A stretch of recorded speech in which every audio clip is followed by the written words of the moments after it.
I'd like to raise the sails again, watching for the whales again, and never have to say, I wish that I had done the things that I can't do when I'm too old to play. Well, we are moving once again. The destination is Norman Pond, the nearly landlocked body of water inside Norman Cay.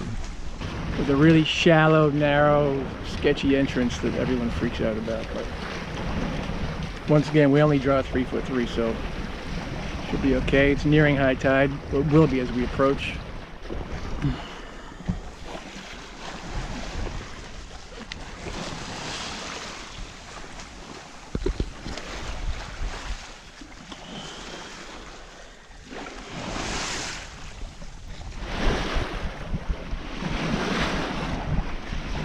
Yeehaw! That's how I pictured it.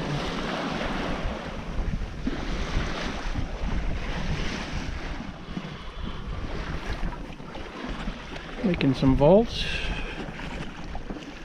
Keeping that beer cold. I'm not put off by the narrow entrance, but there is a lot of dialogue about the extremely shallow route into the pond.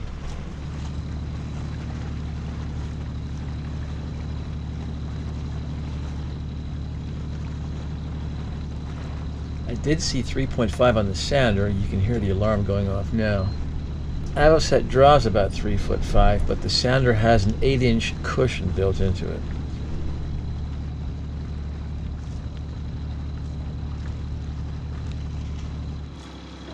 Hey, 6 feet.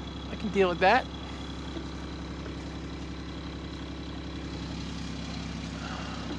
Whew. Sure is nice. Oh, God. 10 feet of water right so close to the beach. Looks like a pool. We are home free. We are in. The first thing I did was row over to one of the 3 caves in the hillside on the eastern shore.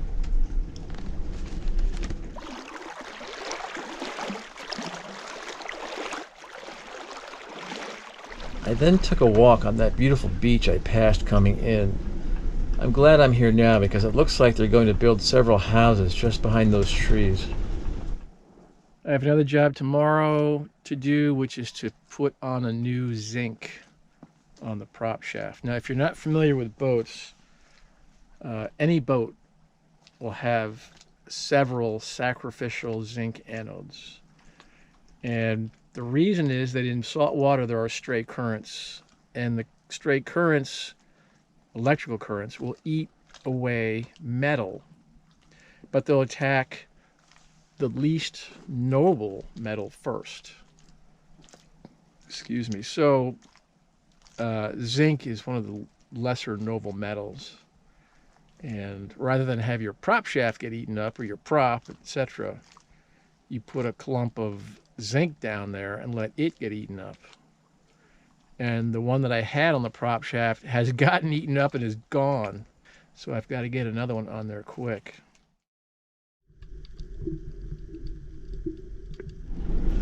And here is the obligatory lone barracuda. They seem to be drawn to the undersides of boats. They're very curious and will come right up to you if you're not thrashing about. That panel moves around constantly all day long. I'm constantly tying it, retying it, repositioning it. It's really my best panel. That's 100 watts, and these little guys are supposedly also 100 watts, but they really, I don't think they do as nice of a job as the rigid panel. Avocet does not have an oven, so I've been playing with this crude solar oven and baking small loaves of bread. Here's a toasted slice along with some plantains sauteed in coconut oil. Well, today is the day of the storm, supposedly. It's still very calm right now, utterly calm actually, but it's also been 3 days of having zero communication with Muriel. I have no signal in here at all, and it just kills me that she doesn't know what's happening. So I may actually motor out of here because the tide is coming up, and see if I can find signal and then quick duck back in before the wind starts blowing. And it's some skinny little entrance right there. And it worked. I got through to Muriel. Well, I'm thinking of sailing back in this little entrance just for kicks. Love it. At least so far.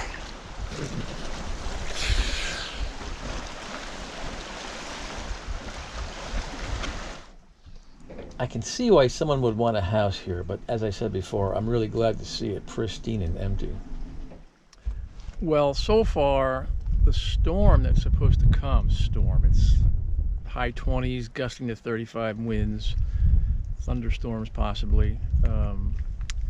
So let's just call it a low pressure. Anyway, so far it appears to be staying to our north. I mean, there's this line that goes all the way across the horizon, but everything above us and to the south is clear. So we'll see if we get lucky and it stays there. Another nice thing that happened is that the catamaran that's behind me, they've got a water maker, and he told me, he came over with a 5-gallon can of water and said, "Here, take it."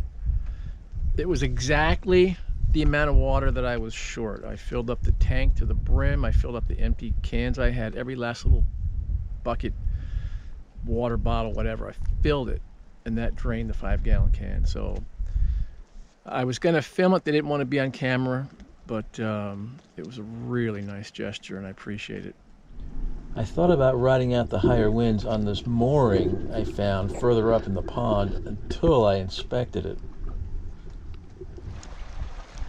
But it was fine on the anchor. The clouds and rain moved in, there was some breeze, but nothing like 20 miles further north where everyone got pounded apparently. And then the next morning, the dawn was cheerful as always, so it was time to go. I followed a boat named At Last, but mostly I followed the track I recorded when I came in. Well, At Last is motoring over there. We are sailing. Goodbye, Norman Pond. See you soon. We were only going a few miles from the anchorage in the pond to the famous plane wreck at the south end. The trick now was to get to the plane before these blasted tour boats dumped all those people into the water.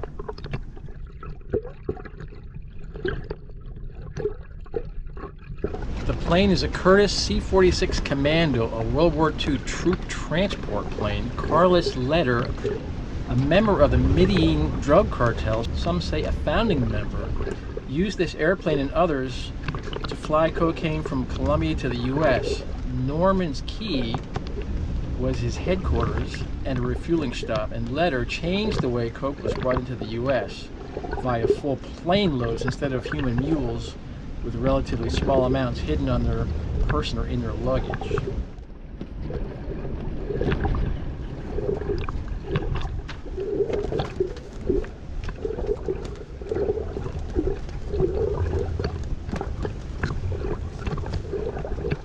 A friend of his, Carlos Toro, who was a representative of the cartel, remembered his time on Norman Cay this way. Quote, "It was a playground. I have a vivid picture of being picked up in a Land Rover with the top down and naked women driving to come and welcome me from my airplane. And there we partied. It was a Sodom and Gomorrah. Drugs, sex, no police. You made the rules, and it was fun." End quote.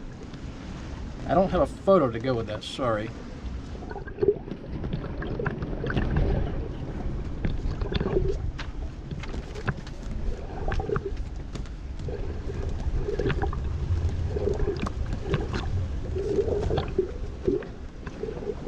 Any non-cartel pilot who made the mistake of landing there was met by armed guards and quickly convinced to leave.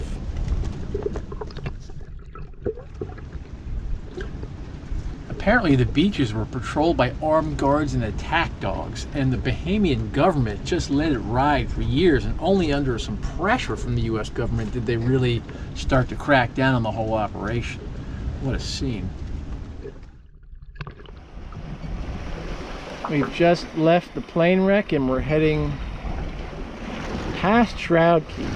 So we are on the way to Hawksbill Cay, the southern end. It looks real good in terms of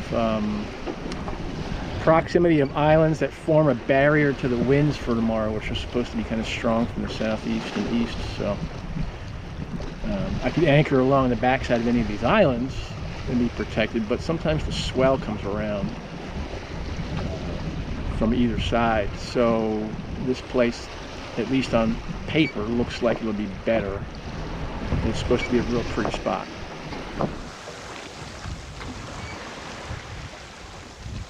It's only about an 8-mile hop today, a couple hours. Got a fair breeze, and it's actually amazing still to see people motoring around with a breeze behind them. Put your sails up! Well, we're getting close to where we're headed. I was headed for the very bottom of Hawksbill Cay, but I'm thinking of going there. Well, we're anchors down. What do you think?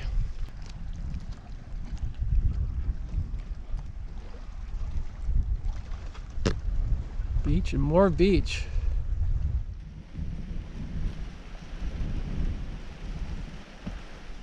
So this is a little hill near the lagoon that I just paddled into, and we, oh man, look at that. I was going to say we're anchored out here, but we're anchored out more to the right. I can't see where we are, but that looks nice. So I came around the corner to the south side of Hawksbill Cay after all, and as I came around the corner I kept saying, please be empty, please be empty, and it's empty, and it's gorgeous. That's right, we have a drone. Woohoo! Thank you, Kim. Kim got the drone going when I couldn't, as you may recall. Okay, this is now my top dog, all-time favorite anchorage in the Exumas. You can see the spot I left on the outside there. Okay, I admit I have not seen every last anchorage there is to see in the Exumas, but I've seen quite a few, and to my eyes this one is far and away the most spectacular, the most incredibly beautiful spot there is. And the fact that most people don't even come in because they think it's too shallow or something just makes it all the more appealing to me. I've probably spent a cumulative 10 days in here with the entire place to myself. I will treasure the days, the evenings, and the nights here for a long, long time.